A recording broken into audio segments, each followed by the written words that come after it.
Bueno, buenas tardes o buenas noches. Yo soy la doctora Falcoff.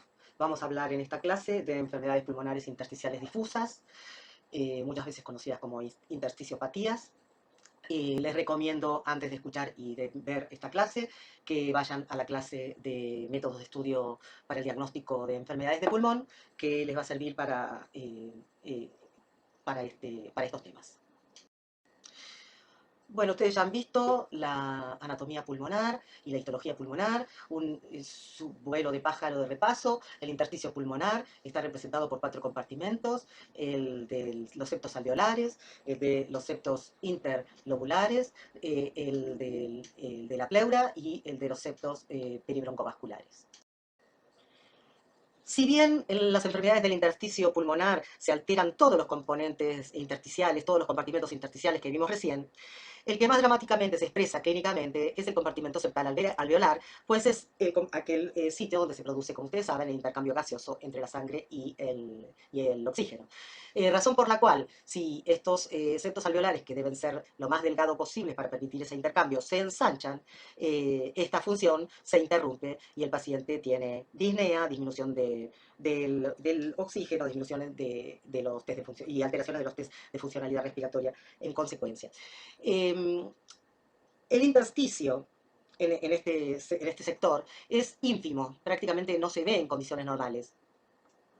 En este esquema es este espacio tan pequeño comprendido entre la membrana basal del epitelio alveolar neumonocítico de ambos lados y el endotelio capilar. Este ínfimo espacio, que en su mayor parte es agua con poca fibra, es el intersticio septal alveolar. Bueno, las enfermedades pulmonares intersticiales difusas son un grupo heterogéneo de enfermedades que se clasifican juntas porque tienen manifestaciones parecidas, tanto clínicas como radiológicas e histopatológicas. Comprometen difusamente el parénquima pulmonar y generalmente son bilaterales. Su curso es agudo, subagudo o crónico, y su causa puede ser conocida o desconocida. En ese caso se lo llamará idiopática. Afectan primariamente al intersticio, que es el que le da el nombre a este grupo de enfermedades, pero se suelen extender a vasos, epitelio alveolar y bronquiolar, a la vía aérea y a la pleura. Los motivos de consulta pueden ser síntomas pulmonares exclusivamente, síntomas pulmonares asociados a otras enfermedades, como enfermedades del colágeno, o con radiografía o tomografía patológica obtenida por otra causa. Se presentan clínicamente por disnea, tos seca, rales de tipo velcro, que es ese ruido que produce es el velcro, que es un tipo de cierre con un lado que tiene pinches y otro lado que tiene felpa. No sé si todos lo conocen.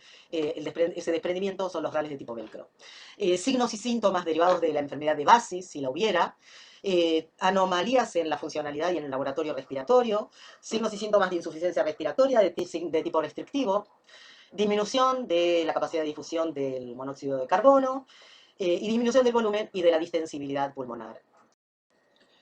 Desde el punto de vista imagenológico podemos observar diferentes patrones: un patrón reticular donde están incrementados los septos como tractos fibrosos, un patrón nodular que pueden ser nódulos opalescentes o nódulos incrementados en la opacidad, pero no con densidad de tejidos blandos. Estos son nódulos en vidrio esmerilado.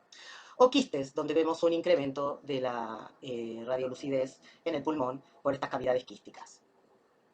También pueden ser lesiones combinadas, como nódulo quísticas. Acá vemos estos nódulos densos, opacos, que tienen un centro quístico.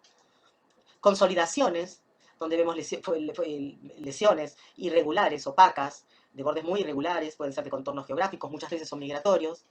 Fibrosis con paralización, esta imagen tan característica que forma algo que parece panal de abeja, que en un ratito lo vamos a ver, o imágenes en vidrio esmerilado. Esta imagen en vidrio esmerilado se da en el pulmón cuando hay un incremento del espesor de los septos alveolares que disminuye la lucidez del parénquima pulmonar, o sea, disminuye el negro y aumenta el blanco.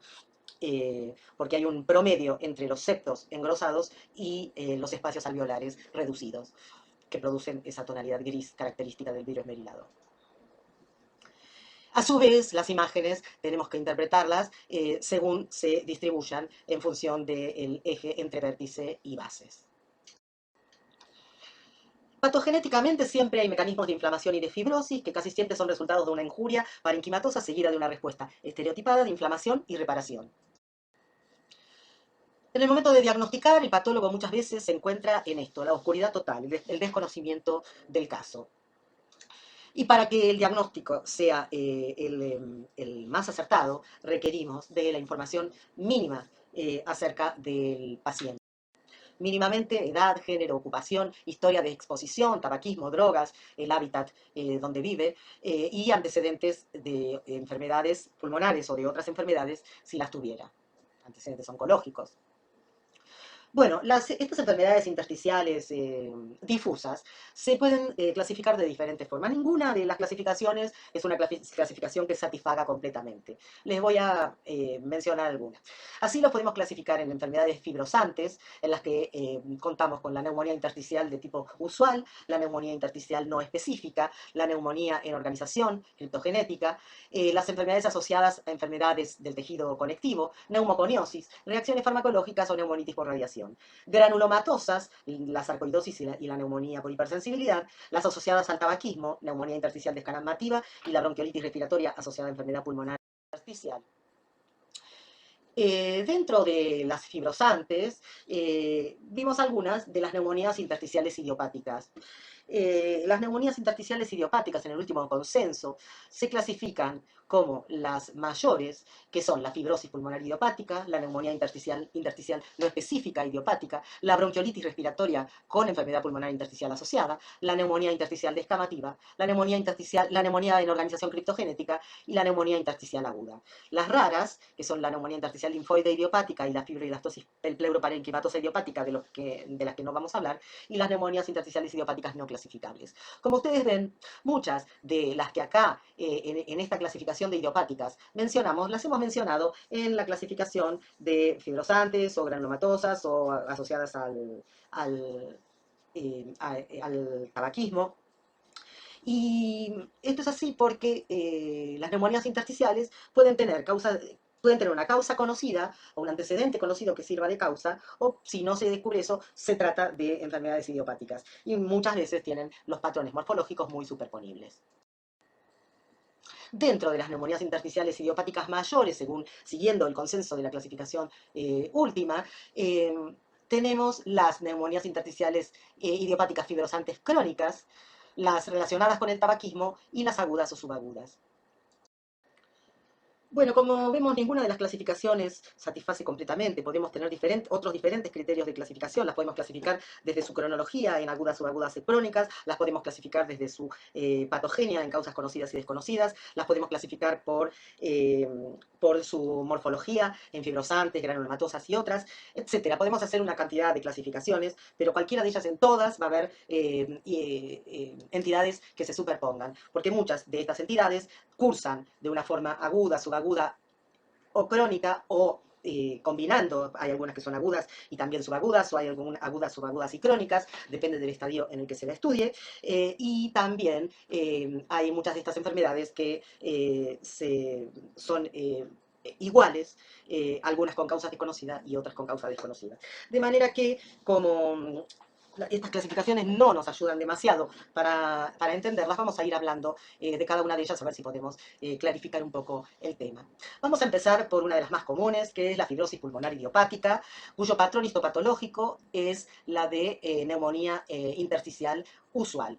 Acá quiero hacer una salvedad porque en el Robbins, que está bastante bien tratado el tema, la llaman en la traducción, no en el Robin original en inglés, en la traducción la traducen como neumonía intersticial habitual, cuya sigla le ponen NIH, y esa es una sigla que no se usa en la Argentina, y esa nomenclatura tampoco se usa, la nomenclatura que se usa es de neumonía intersticial usual. Afecta entre 6 y 14 nuevos casos cada 100.000 habitantes, tiene leve predominio en hombres, el comienzo de la enfermedad es a los 50 o 60 años y la supervivencia es del 50% a los 5 años. La entidad clínica es la fibrosis pulmonar idiopática y el patrón histopatológico es el de neumonía intersticial de tipo usual.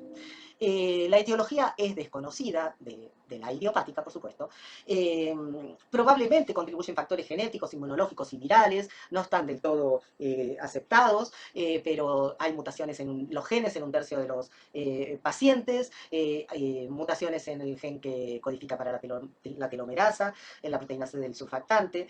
El patrón histológico de tipo UIP, o sea, neumonía intersticial de tipo usual, no solamente se ve en la fibrosis pulmonar idiopática, sino que también acompaña a enfermedades del colágeno, como artritis reumatoidea, lupus, Sjögren, y a enfermedades autoinmunes, como tiroiditis de Hashimoto, hepatitis autoinmune, cirrosis biliar primaria, púrpura trombocitopénica idiopática.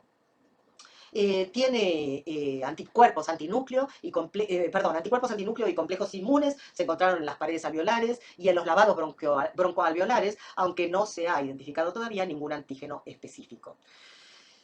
Desde el punto de vista de la patogenia, a partir del daño de la pared alveolar, intervienen macrófagos alveolares activados que liberan citoquinas que reclutan neutrófilos y luego factores fibrogénicos, que son los que van a desarrollar, a inducir la fibrosis. Bueno, el patrón de neumonía intersticial usual es el patrón radiológico y el patrón histopatológico de la fibrosis pulmonar idiopática. Vemos que la enfermedad afecta fundamentalmente los lóbulos inferiores y que tiene una característica que es la panalización, esta es la panalización radiológica. Luego vamos a ver, acá se ve bien, esta imagen en casillas, como las de la colmena, una al lado de la otra, acá también, que en general es subpleural. Y acá la vemos en la macroscopía, esta imagen, en panal, esta zona. Bueno, perdón, había dicho animaciones. Y esta zona que vemos acá, la amplificamos acá y vemos el panal en el pulmón macroscópicamente. Vemos como la pleura está improntada por esas cavidades aéreas distendidas que conforman el panal. Y en la superficie de corte vemos el panal como lesiones fibrosantes, ven una lesión más consolidada, subpleural, y que va formando algunas cavidades, como se ve en este sector.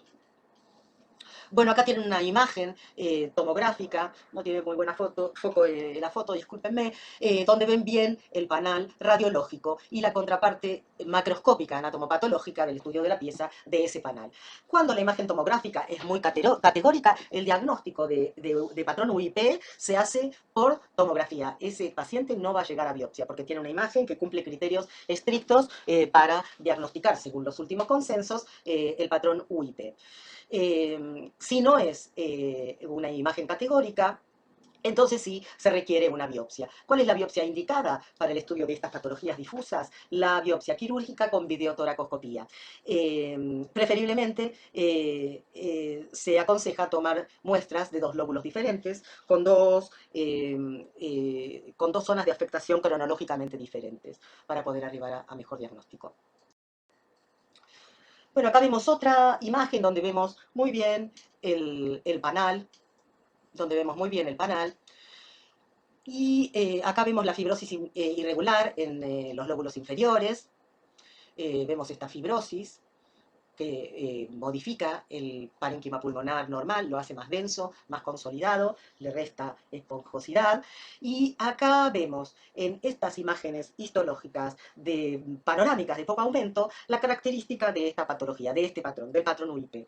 Vemos que hay fibrosis subpleural que va dejando celdas de pulmón conservado, o sea, vemos una imagen, básicamente se la llama en patchwork, donde alternan áreas de pulmón más conservado con otras de pulmón más alterado, y esas zonas de pulmón alterado consisten en fibrosis, y acá la vemos como tractos fibrosos colágenos, de fibrosis vieja, área de panalización, que ven acá, ahora la vamos a ver a mayor aumento, otra.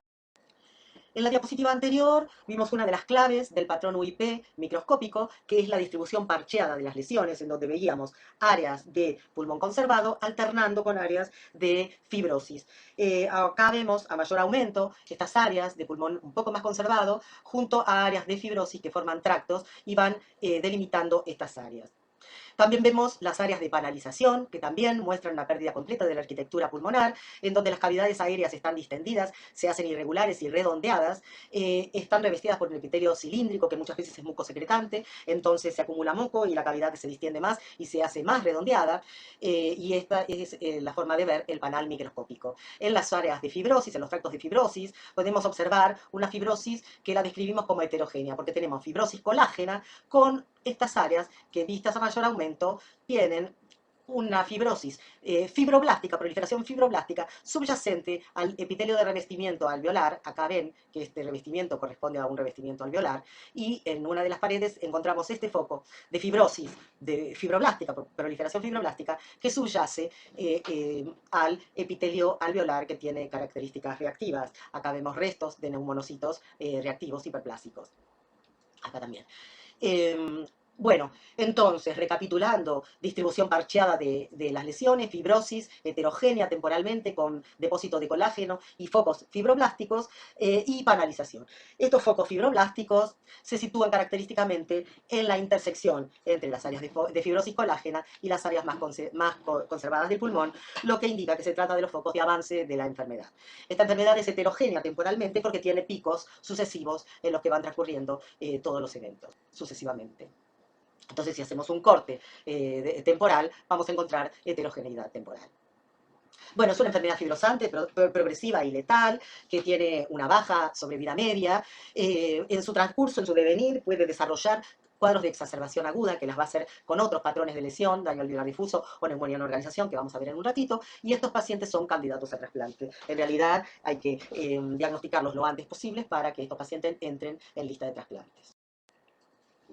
Bueno, la neumonía intersticial no específica, NINE es su sigla en castellano, y NSIP, la sigla con la que se lo conoce en inglés, es un cuadro que, el cuadro clínico, se llama neumonía intersticial no específica, y el patrón anatomopatológico lleva el mismo nombre, para facilitarnos acá un poco las cosas. Lo más importante a recordar de esta entidad es que estos hallazgos pueden existir como múltiples causas, con múltiples causas, como hipersensibilidad, reacción a drogas, enfermedades del colágeno, y en la mayoría de los casos, en la minoría de los casos, luego de haber excluido cualquier posible causa, nos va a quedar la posibilidad entonces de catalogarlo como neumonía intersticial no específica idiopática. Pero como digo, primero hay que exacerbar los métodos para diagnosticar una etiología subyacente. Entonces, reconocer el patrón de NSIP como neumonía intersticial idiopática es un proceso cuidadoso de exclusión de otras causas. La distribución es uniforme, difusa y homogénea temporalmente. Se presentan clínicamente con disnea y tos de varios meses de duración, predominantemente en mujeres no fumadoras en la sexta década, y padecen un defecto ventilatorio restrictivo que se evidencia con los test funcionales respiratorios. Esta tiene buen pronóstico y la sobrevida a 5 años es del 80% y del 70% a los 10 años. Acá vemos la imagen radiológica característica, que es el vidrio esmerilado. El vidrio esmerilado, que está caracterizado por esta suma de blancos y negros, dadas por el engrosamiento de los septos alveolares y por la radiolucidez del espacio aéreo. Lo que observamos son opacidades lineales irregulares, vidrio esmerilado y bronquiectasis por tracción. La distribución es bilateral y simétrica, predominantemente en los lóbulos inferiores. Y acá vemos una imagen característica en donde observamos una histoarquitectura bastante conservada, o sea, tenemos interposición de espacios aéreos y septos, pero claramente los septos están marcadamente ensanchados. El patrón de neumonía intersticial no específica puede adoptar dos formas, una forma celular y una forma fibrosante. En la forma celular, el ensanchamiento septal alveolar está constituido por es debido a infiltrado inflamatorio. Infiltrado inflamatorio que es mononuclear, constituido por macrófagos, linfocitos, plasmocitos, ocasionalmente algún eosinófilo. Y en el caso del patrón fibrosante, está constituido por fibrosis colágena. Esta enfermedad decimos que es homogénea temporalmente. ¿Por qué? Porque todo el pulmón o el lóbulo o el sector afectado va a ser celular o va a ser fibrosante. Existen formas intermedias, que a veces es más difícil de catalogarlas, pero todas van a estar en el mismo estadio evolutivo. Entre las lesiones asociadas al tabaquismo tenemos la neumonía intersticial descamativa y la bronquiolitis respiratoria asociada a enfermedad intersticial. La neumonía intersticial descamativa la tenemos representada en estas dos microfotografías. Vemos los espacios alveolares repletos de macrófagos. Estos macrófagos son de color pardo porque tienen pigmento tabáquico. Es una enfermedad que no se ve si no es en el contexto del tabaquismo. Y esta otra se caracteriza por lesión de los bronquiolos respiratorios que tienen en su luz macrófagos alveolares similares a los de la neumonía intersticial descamativa, pero también está afectado por fibrosis el peribronquio respiratorio y los alvéolos de alrededor también tienen macrófagos de este tipo. En realidad la neumonía intersticial descamativa está mal llamada descamativa, porque no es descamación, sino que son, no, o sea, no son neumonocitos descamados, originalmente se creía eso, sino que son macrófagos alveolares, que están llamados a rellenar esos espacios aéreos. Ocurre casi exclusivamente en fumadores, tiene imagen tomográfica no específica, que puede ser en vidrio esmerilado, cuarta y quinta década están afectados más frecuentemente en hombres, tiene muy buen pronóstico y el tratamiento es el cese del tabaquismo. Eh, bueno, la que sigue en nuestro desarrollo es la neumonía en organización. La neumonía en organización puede ser secundaria a cantidad de noxas, pueden ser tóxicos, infecciones, colagenopatías, neumoconiosis. En la vecindad de otras lesiones como infartos o como neoplasias se puede encontrar neumonía en organización. En la vecindad de quistes también se puede encontrar neumonía en organización. Y si se descarta cualquiera de las etiologías, entonces vamos a estar ante un cuadro de una neumonía en organización criptogenética idiopática. La neumonía en organización, previamente llamada bronquiolitis obliterativa con neumonía en organización. Ahora este término se deja, o no se usa o se deja para utilizar en los casos en que no es idiopática. Tiene un comienzo agudo, en general a los 55 años. Se acompaña de fiebre, tos y disnea. Tiene un patrón respiratorio restrictivo y una excelente respuesta a los imagenológicamente son imágenes de consolidación, de contornos irregulares de diferentes tamaños, muchas veces migratrices. Las lesiones se distribuyen en parches temporalmente uniformes. Hay fibrosis en los espacios aéreos. Acá vemos una microfotografía en donde observamos espacios aéreos ocupados por estos pocos de fibrosis joven, organización de exudados laxos con proliferación fibroblástica. Mientras tanto, entre estas zonas hay pulmón que puede estar conservado o con los septos ensanchados por el infiltrado inflamatorio. Acá vemos con mayor aumento algunas áreas donde vemos estos focos de fibrosis endoluminal, porque comienza en el conducto alveolar y ocupa la luz alveolar, entra la luz alveolar como una especie de pólipo o pseudopólipo, acá se ve bien esta imagen, o pseudopólipo. Si hacemos una técnica de Alcian Blue, lo podemos destacar porque son ricos en mucopolisacáridos. Ahí lo ven bien con esta forma pseudopolipoide, ocupando la luz. A veces inclusive en el sector apical está todavía el resto del epitelio neumonocítico, porque desde el intersticio cerca del conducto alveolar se produjo esta proliferación que empujó creciendo hacia la luz, al epitelio de superficie. Vamos a pasar entonces a la injuria aguda. Vimos recién las crónicas y en crónicas y subagudas. Vamos a ver cómo se desarrolla la evolución ante una injuria aguda en el pulmón.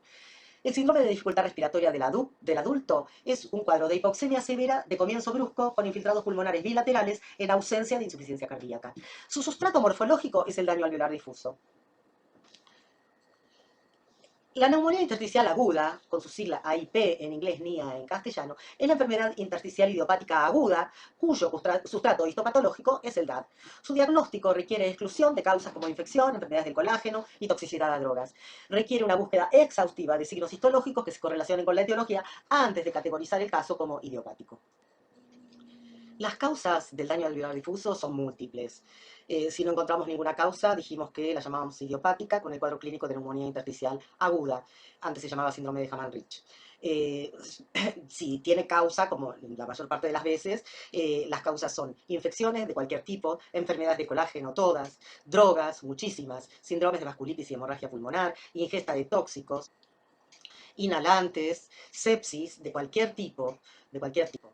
El DAD es un patrón de reacción de las células epiteliales y endoteliales a una variedad de noxas, como vimos recién. De ellas, las más frecuentes son shock debido a cualquier causa, septicemias, otras infecciones bacterianas o virales, aspiración o agentes terapéuticos o drogas. Cursa en tres fases, tiene una distribución difusa y temporalmente homogénea, o sea, si tomamos tacos de diferentes sectores, todos van a estar en la misma fase, y la clave morfológica son las membranas hialinas y la organización intraalveolar y septal. Se trata de una lesión celular constituida por necrosis de los neumonocitos y de las células endoteliales, con edema y exudación de fibrina a partir de los capilares, con proliferación fibroblástica para reparar e hiperplasia de neumonocitos. Visto más en detalle, la activación de las células endoteliales es un evento precoz, probablemente secundaria a la lesión del neumonocito, detectada por los macrófagos alveolares. Los macrófagos liberan factor de necrosis tisular que actúa sobre el endotelio junto con otros mediadores circulantes.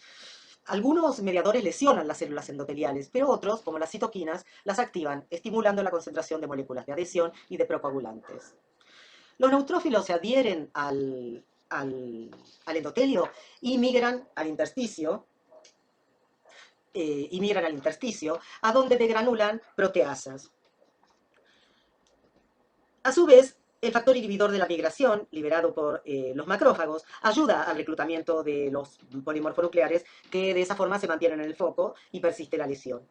Las membranas hialinas se forman por detritus celulares, fibrina, restos de los neumonocitos y restos de surfactante.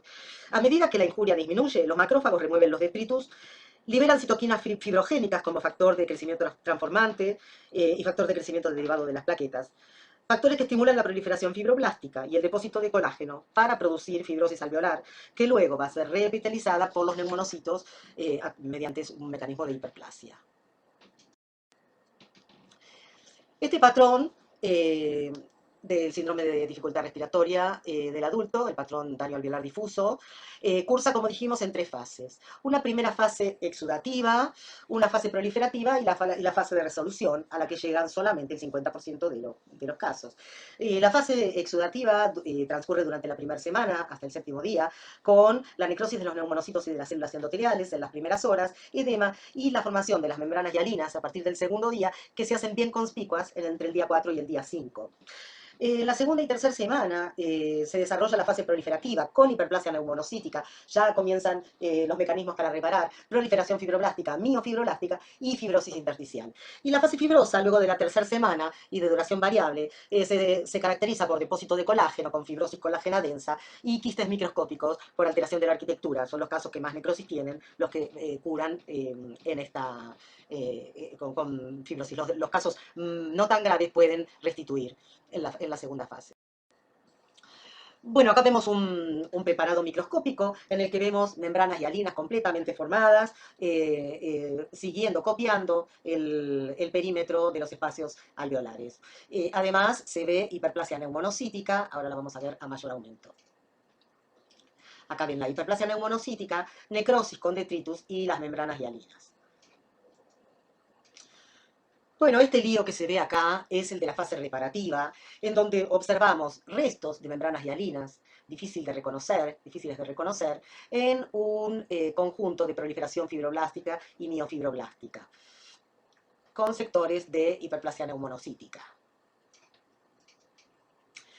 Y siguiendo esa fase, ya vemos acá las membranas hialinas más incorporadas a la pared por fibrosis fibroblástica.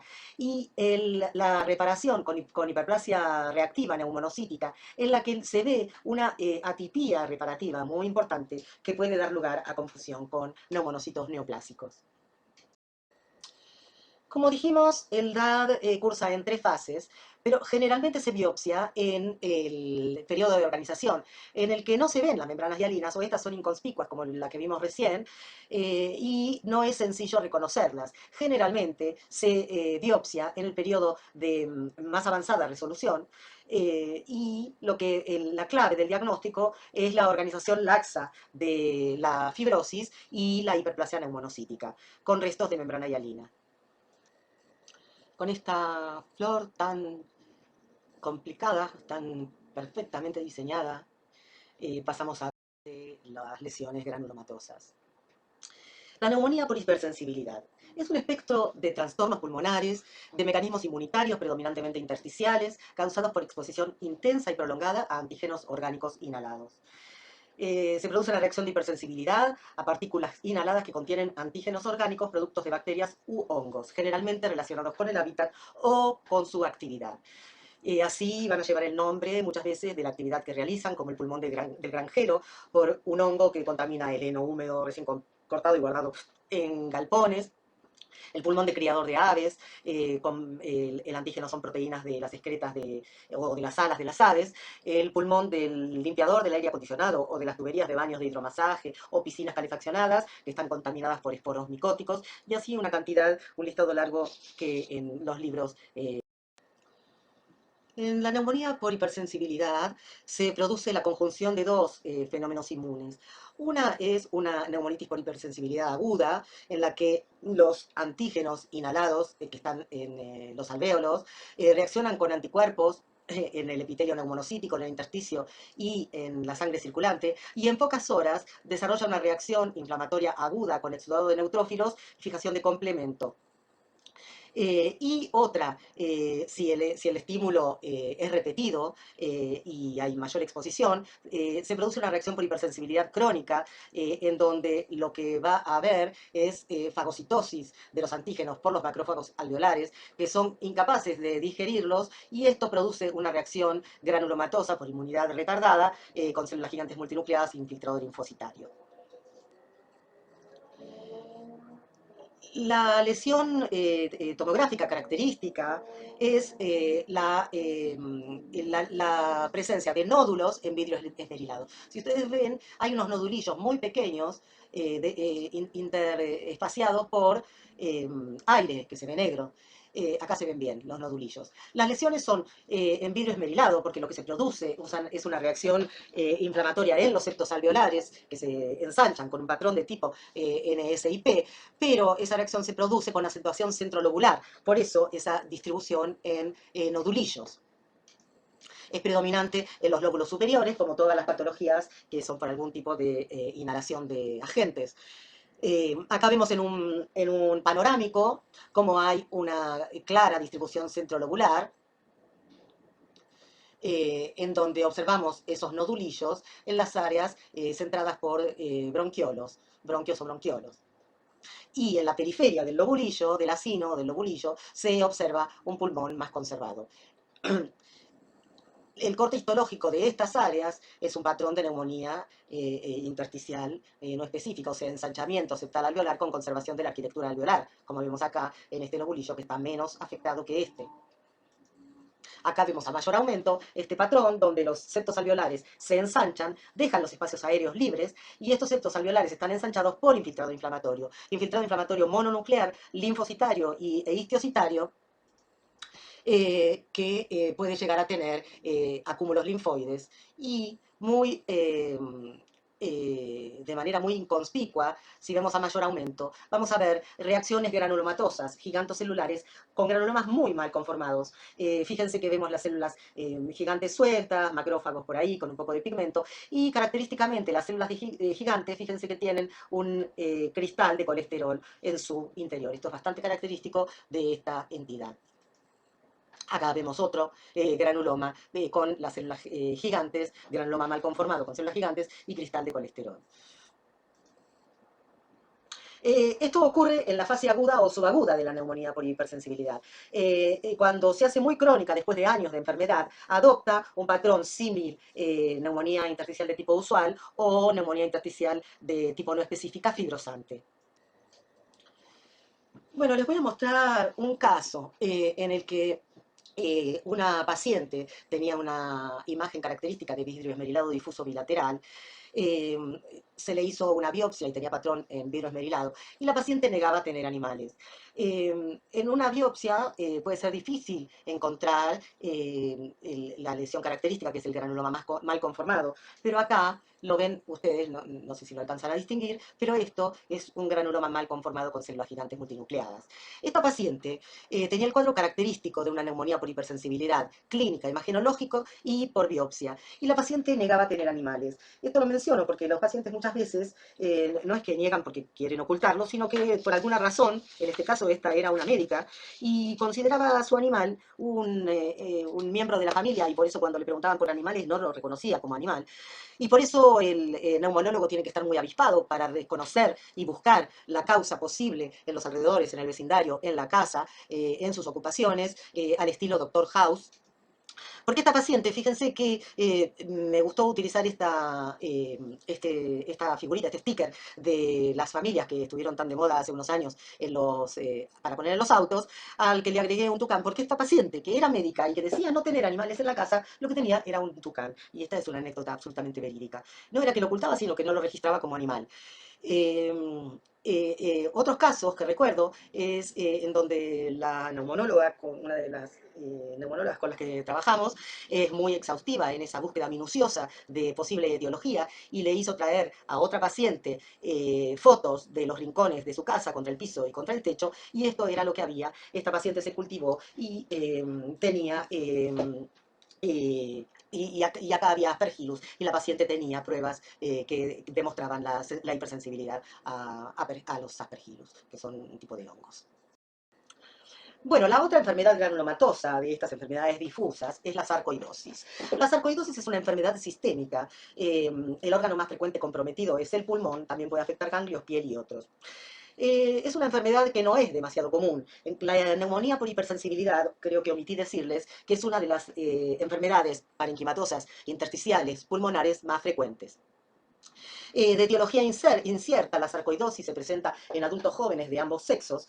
Es asintomática o con disnea y tos. No hay test diagnósticos específicos. Las biopsias bronquiales o transbronquiales, que es por las que finalmente se hace el diagnóstico, tienen mucho rédito diagnóstico, porque la lesión se sitúa en los ejes fibrobroncovasculares, entonces son muy accesibles por la fibrobroncoscopía. El diagnóstico se hace con el conjunto de los datos a partir de la integración multidisciplinaria con la clínica, imagen y la biopsia.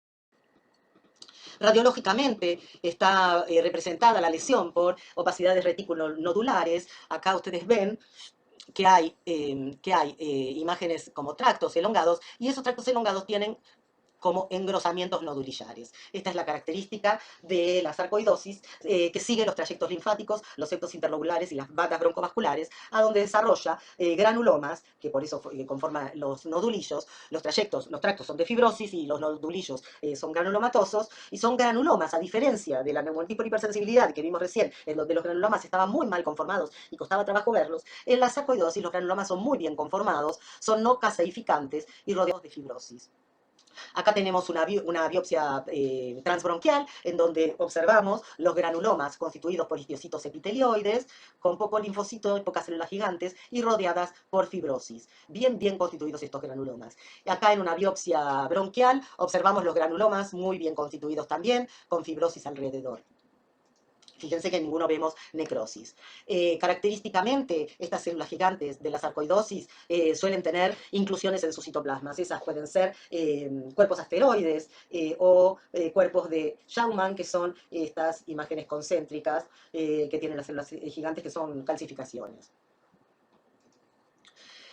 La sarcoidosis, como cualquier proceso granulomatoso en la Argentina, requiere realización de técnicas de coloraciones especiales para VAR, para descartar bacilos ácido alcohol resistentes como los de la tuberculosis, ya que en nuestro país es una enfermedad tan prevalente.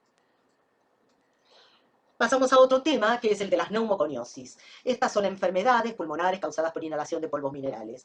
Más de 40 minerales inhalados causan lesiones pulmonares y anomalías radiográficas.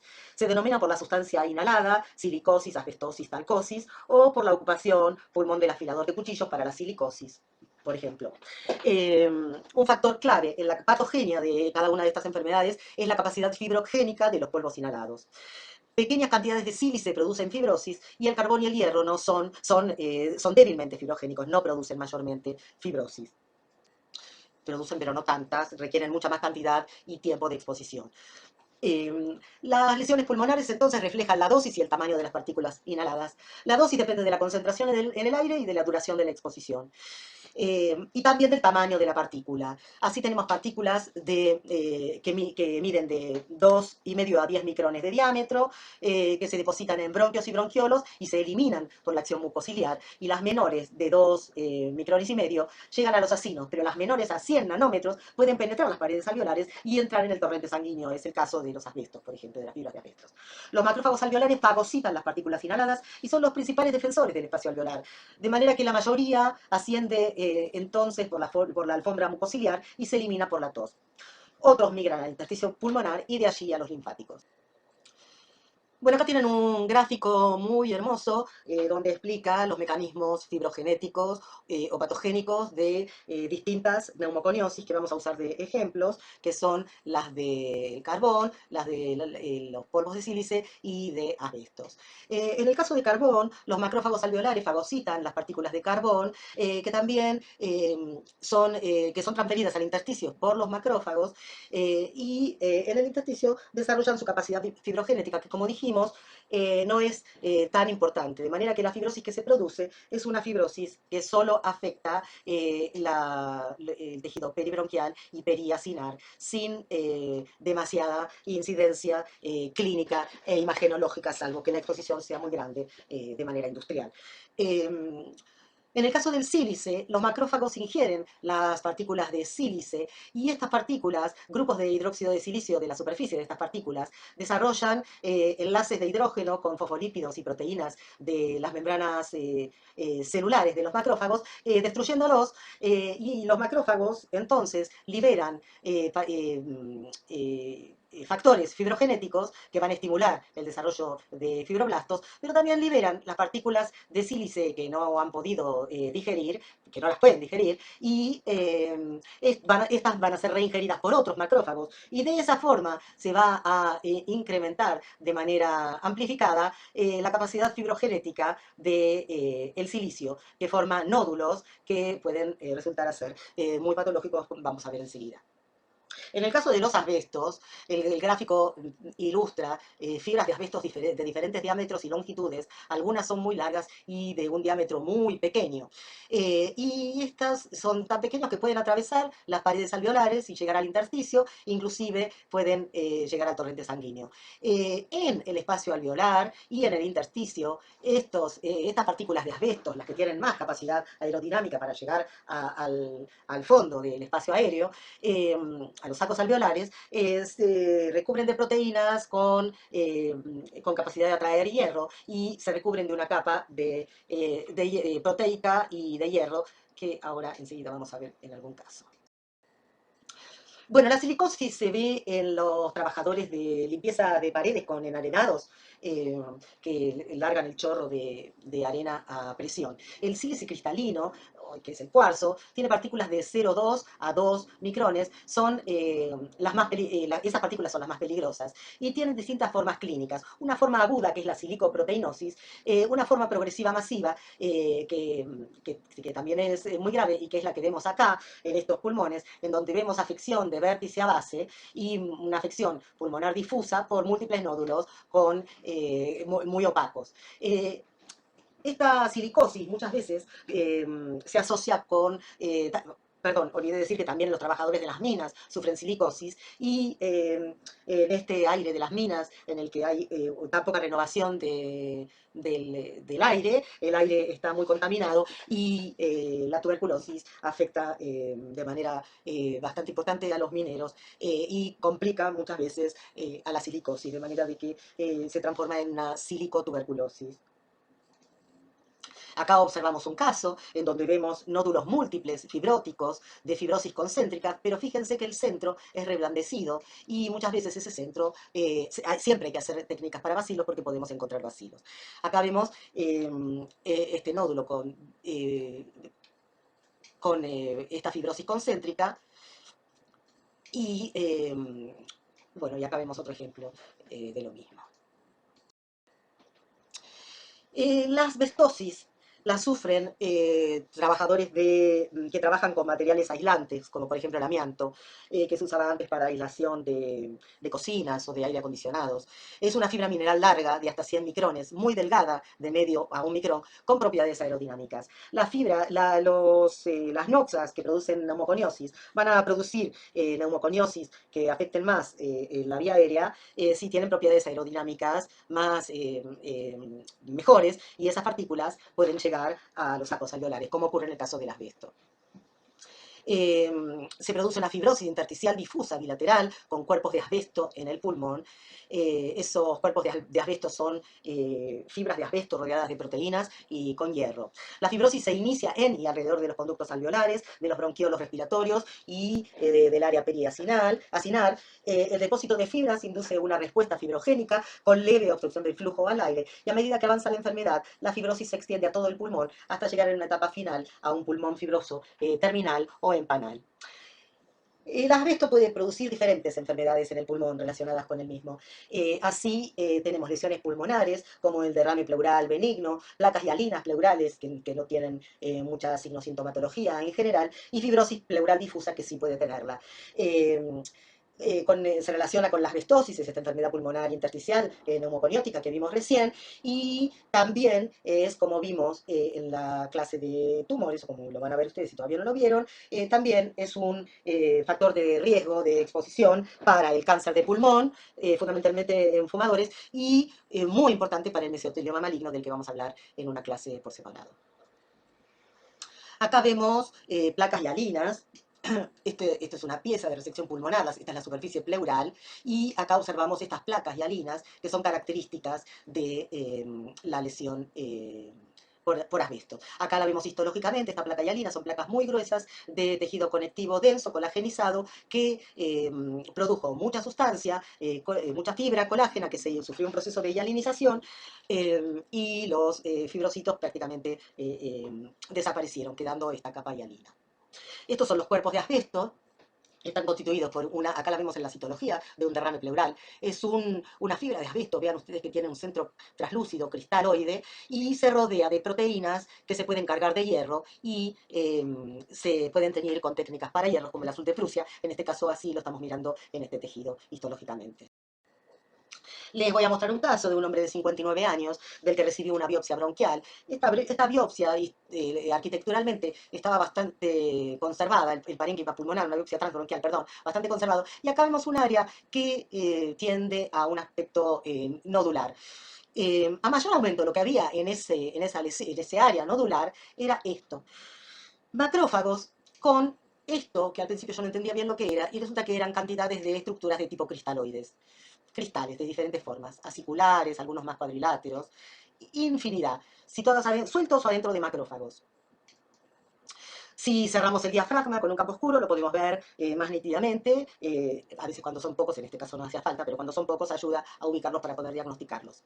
Este paciente tenía un BAL también, y en el BAL encontramos esto: macrófagos cargados con esos elementos cristaloides, ven estas especies de rayitas que se ven acá, algunos como espacios vacíos, y estas estructuras elongadas de color marrón es porque tienen hemosiderina, ahí tienen otra, que a mayor aumento y con fibra y con tensión para hierro con un azul de Prusia, observamos su característica de su característica de cuerpo ferruginoso, donde vemos por transparencia un centro transparente y por afuera una cubierta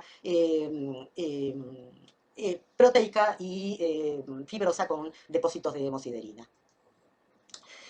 Este paciente muchas veces, como les dije en esta clase al principio, no tenemos datos del paciente, y muchas veces ni siquiera tenemos acceso al médico que lo mandó, porque por una obra social se va transmitiendo.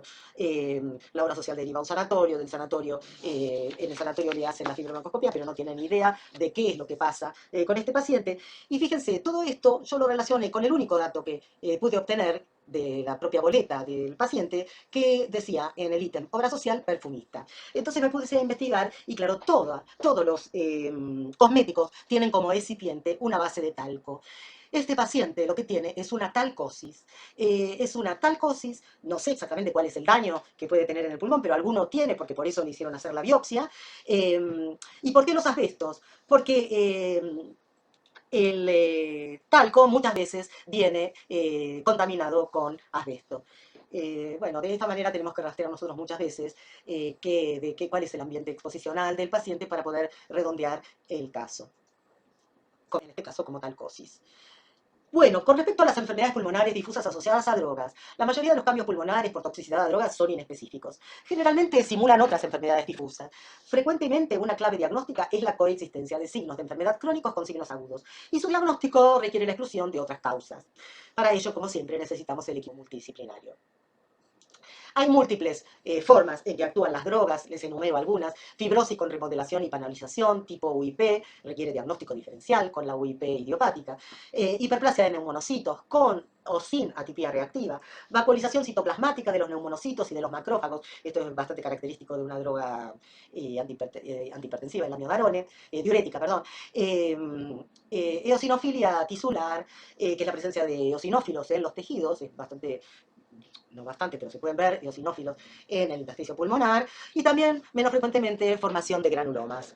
Las lesiones son múltiples, y tan múltiples son que nosotros no podemos conocer todas las lesiones que producen los medicamentos, y hay un sitio muy interesante, que es el neumotox.com, en donde por orden alfabético podemos ingresar la droga. Es reconocido, este sitio es visitado por neumonólogos y por patólogos, donde por orden alfabético podemos ver, podemos buscar la droga que sabemos que toma este paciente, porque ante una lesión, sin otra causa, empezamos a investigar qué drogas toma, qué medicaciones toma, anotamos y nos vamos a buscar. Y en cada uno de estas, de estas drogas, que están sumamente detalladas y continuamente actualizadas, vamos a encontrar la descripción de todos los eventos que se han descrito para cada una de las drogas publicadas allí. Así podemos ver alteraciones en la arquitectura de tipo panal, alteraciones de tipo neumonía en organización,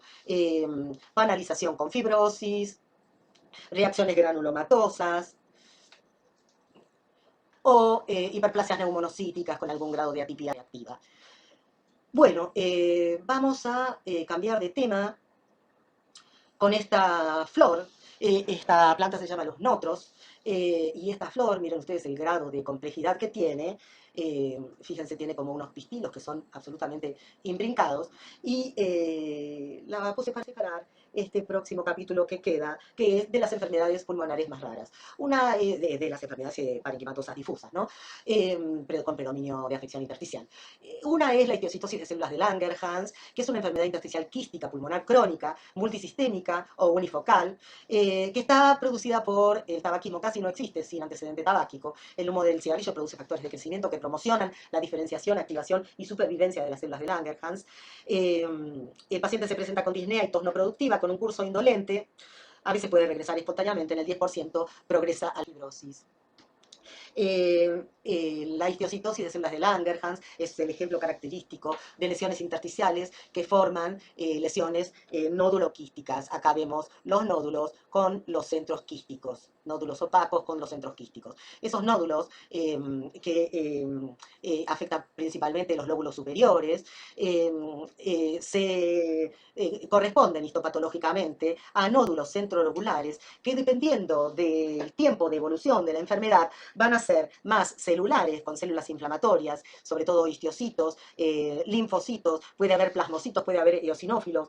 Esta enfermedad se relaciona con otras histiocitosis, que en algunos casos son consideradas tumorales, ¿no? Porque tienen un origen clonal.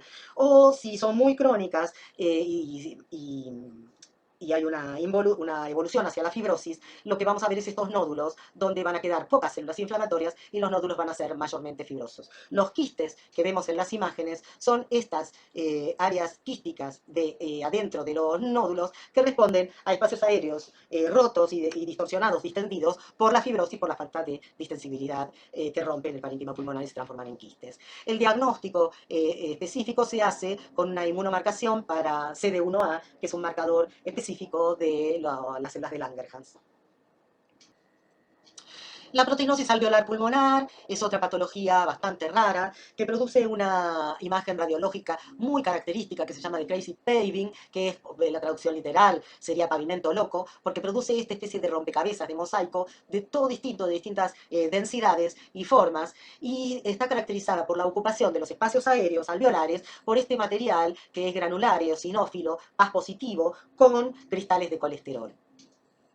Es una forma rara de presentación de diferentes enfermedades, exposición a polvos, por ejemplo, la silicosis, en su forma aguda, tiene una forma muy parecida a la proteinosis, se llama silicoproteinosis. En algunas neoplasias y en enfermedades inmunológicas. Es idiopática, se produce por alguna anormalidad en el metabolismo del surfactante, en donde este material se acumula en los... Por último, voy a decir dos palabras de la linfangioleiomyomatosis, LAM. Esta enfermedad es una enfermedad sumamente rara en mujeres de edad reproductiva. Actualmente se la reclasificó como lesión tumoral, forma parte de la familia de los pecomas. Lo que vemos en el pulmón es una enfermedad quística, es una de las enfermedades que forma quistes en el pulmón, quistes muy característicos porque no tienen pared propia. Es el parénquima que directamente desaparece y forma la cavidad. No hay casi condensación alrededor de esos espacios.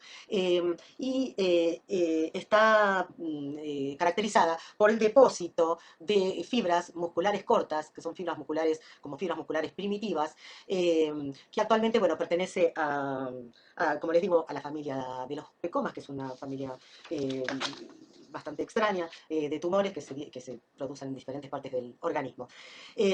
Estas células que se llaman células LAM, que forman estos depósitos que rodean estos quistes, se tiñen positivamente con actina músculo específico, con HMB45, que es un marcador de melanomas, y con receptores de progesterona. Son características esta enfermedad de mujeres en edad reproductiva, y estas mujeres tienen un pronóstico muy malo. Estas mujeres tienen que ir a lista de trasplante y tienen indicación de no procrear porque en los embarazos empeoran el desarrollo de esta enfermedad, la activan. Vamos al último ejemplo de un capítulo que les quiero mencionar, que ustedes van a leerlo más completamente en el libro, que son el grupo de las vasculitis y granulomatosis. Dentro de ellas yo les voy a hablar acerca de la enfermedad de Wegener, que es una enfermedad sistémica de etiología desconocida, muy infrecuente, se produce en adultos de edad media, tiene compromiso respiratorio y renal. Clínicamente tiene rinosinusitis, epistaxis, puede tener estenosis subglótica, porque todas las mucosas respiratorias pueden estar afectadas. Puede tener hemoptisis y tos asociadas a hemorragia pulmonar, y también puede tener otras manifestaciones como las renales, oculares y sistémicas. La radiología forma nódulos que también se pueden describir como en suelta de globos, como vimos o como van a ver en las radiologías, en las tomografías y radiologías de los pacientes con metástasis múltiples. De hecho, es un diagnóstico diferencial imagenológico, ¿no? No tienen nada que ver en la clínica y en la histopatología. Se caracteriza porque tienen anticuerpos circulantes antineutrofílicos. Estas opacidades frecuentemente se cavitan porque estas lesiones granulomatosas tienen necrosis, y básicamente se trata de una vasculitis necrotizante, una vasculitis que afecta a arterias y venas, arteriolas y vénulas y capilares. Y estos vasos pueden tener la lesión inflamatoria, y con este aumento no se ve muy bien, tendría que haber puesto un mayor aumento, pero acá ven, estas son células gigantes en el infiltrado inflamatorio de la vasculitis. Es una vasculitis granulomatosa necrotizante. La inflamación granulomatosa necrotizante afecta a los vasos y al parénquima pulmonar, produciendo zonas geográficas de necrosis. Estas zonas geográficas están rodeadas de histiocitos empalizadas y además tienen la característica de tener un aflujo inflamatorio polimorfonuclear, además de células gigantes multinucleadas dispersas como la que vemos acá, que cuesta trabajo encontrarlas. Acá vemos una, acá vemos otra. Y la necrosis tiene mucho detritus, inclusive con detritus leucocitarios. Es una enfermedad que se trata con corticoides e inmunosupresores y de alta mortalidad. Para terminar, les quiero dejar un mensaje que esto es un rompecabezas. Estas enfermedades, ustedes vieron, tienen muchos signos, síntomas, modos de presentación parecidos, muchas histopatologías parecidas. Y entonces, si no trabajamos juntos, no podemos armar el rompecabezas y no se nos ilumina la lamparita para poder llegar al diagnóstico correcto, al que solo vamos a poder llegar, al mejor diagnóstico vamos a poder llegar si lo hacemos en conjunto con el equipo multidisciplinario, por lo menos mínimamente constituido por el neumonólogo, el imagenólogo y el patólogo.